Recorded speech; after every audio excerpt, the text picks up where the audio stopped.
Bismillahirrahmanirrahim. Assalamualaikum warahmatullahi wabarakatuh.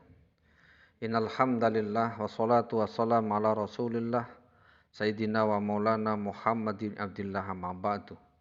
Awil kiram jamaah laduhur rahimakumullah. Puji dan syukur alhamdulillah. Sholawat ring salam senantiasa tercurah kepada junjungan kita Nabi besar Muhammad sallallahu alaihi wasallam. Mudah-mudahan kita semua senantiasa mendapatkan taufik dan hidayahnya serta mendapat syafaatnya di yaumul akhir. Amin Allahumma amin. Bapak, ibu-ibu, jamaah laduhur yang dirahmati Allah, dalam kesempatan yang baik ini mari kita sedikit meluangkan waktu untuk bermuhasabah melalui kultum dengan judul Bunuh Diri dalam Pandangan Islam.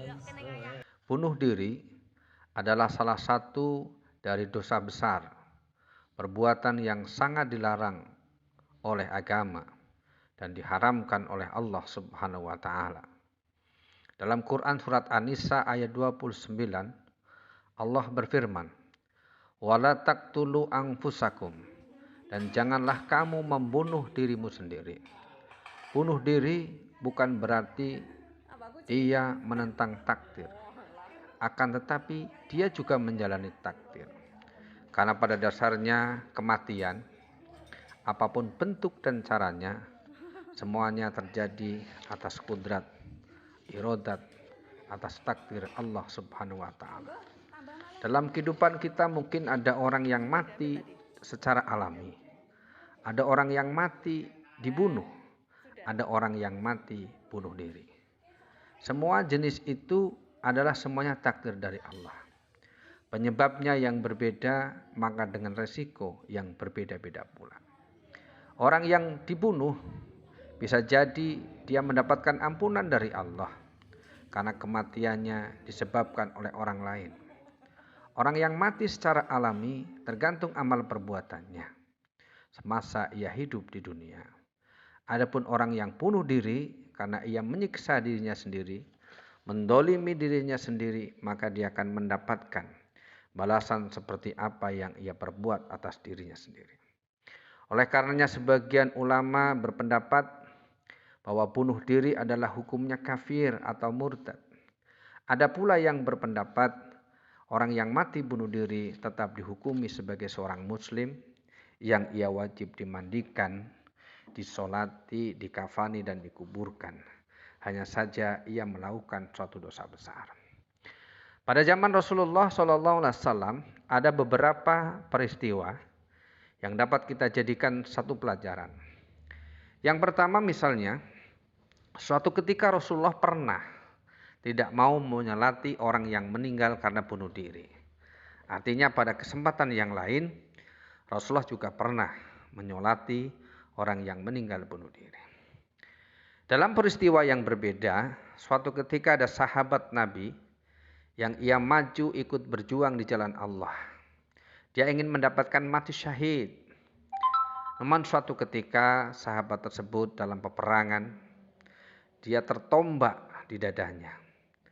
Karena merasa sakit yang begitu luar biasa dan kematian tidak kunjung tiba, maka ia menekankan badannya ke tombak tersebut agar tombak itu masuk lebih dalam. Maka kemudian dia meninggal dunia. Maka pada suatu saat sahabat bertanya, "Ya Rasulullah, apakah sahabat yang tadi itu dia termasuk mati syahid? Ia termasuk orang yang syahid di jalan Allah?" Maka Nabi mengatakan, itu termasuk orang yang bunuh diri. Karena dia tidak mau menerima sakit yang diberikan oleh Allah, padahal itu adalah sakit yang berbalaskan surga yang berhan pahala. Tetapi sebab kematiannya karena ia menyiksa dirinya sendiri. Orang yang mati bunuh diri di akhirat kelak, ia akan disiksa seperti apa yang ia menjadi sebab bunuh diri. Dalam sabdanya Rasulullah bersabda, "Wa man qatala nafsahu bisa'in 'adzabahu bihi yaumal qiyamah." Dan barang siapa yang meninggal atau mati bunuh diri, membunuh dirinya sendiri dengan sesuatu alat apapun bentuknya, dia akan diazab oleh Allah dengan cara yang sama di hari kiamat.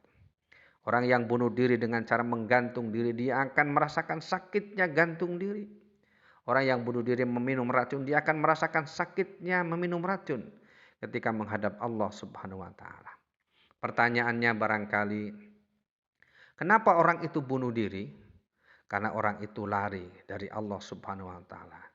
Ia melupakan bahwa Allah yang Maha Pengasih, Allah yang Maha Pemurah, Allah sang pemberi solusi. Jika kita beriman dan kita bertakwa kepada Allah Subhanahu wa taala. May yattaqillah yaj'al lahu makhraja.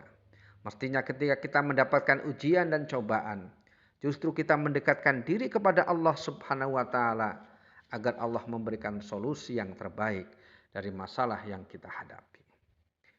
Dengan demikian, bunuh diri bukanlah suatu solusi. Justru ia menambah permasalahan dari masalah yang ia hadapi di dunia.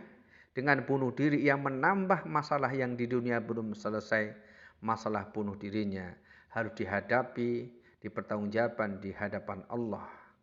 Padahal Allah Subhanahu wa taala tidaklah membebani seseorang, melainkan sesuai dengan kadar kemampuan orang masing-masing. Dalam firman-Nya Allah mengingatkan kepada kita, la yukallifullahu nafsan illa wus'aha. Sesungguhnya Allah tidak membebani seseorang kecuali dengan kemampuannya, kesanggupannya. Maka sebenarnya ketika kita menghadapi ujian dan cobaan, dihadapi dengan penuh kesungguhan, pasti Allah akan memberikan kekuatan dan akan memberikan jalan keluar. Oleh karena itu, bagaimana kita mencegah agar seseorang atau diri kita sendiri tidak sampai bunuh diri, mencegah orang lain agar jangan sampai bunuh diri. Yang pertama, kita harus belajar menjadi hamba Allah yang pandai bersyukur. Apapun keadaannya, kita harus bersyukur kepada Allah Subhanahu wa taala. Masih banyak orang lain yang mungkin hidupnya lebih menderita. Yang kedua, mengembalikan segala hal kita kepada Allah. Ingat, ala bidzikrillahi tatmainul qulub. Hanya dengan berzikir, hanya dengan mengingat, hanya dengan mengembalikan segala urusan kita kepada Allah, hati kita akan menjadi tenang. Yang kedua, hadapi permasalahan hidup dengan penuh ketabahan. Tawakal semaksimal mungkin. Kemudian setelah kita bertawakal, kita berdoa. Karena salah satu yang bisa merubah kudrat dan iradat atas ketentuan yang telah digariskan oleh Allah adalah doa-doa yang kita panjatkan. Maka dengan ikhtiar yang kuat, dengan tawakal yang mantap, dengan doa yang penuh kesungguhan, mudah-mudahan Allah akan memberi jalan keluar dari permasalahan yang kita hadapi di dunia. Kalaulah kita hadapkan masalah-masalah yang ada di dunia ini dengan penuh kesabaran, justru Allah akan menggantinya dengan sesuatu yang lebih baik. Dan ketika kita menghadapi permasalahan hidup dengan penuh ketabahan dan kesabaran, Allah akan menggantinya dengan balasan pahala di sisi Allah Subhanahu wa taala. Demikian kultum tentang pandangan Islam terhadap bunuh diri. Mudah-mudahan ini menjadi renungan bagi kita sehingga kita tidak terjebak pada niat apalagi sampai kematian kita bunuh diri. Na'udzubillahi min dzalik. Mudah-mudahan bermanfaat. Kurang lebihnya mohon maaf. Billahi taufik wal hidayah. Wassalamualaikum warahmatullahi wabarakatuh.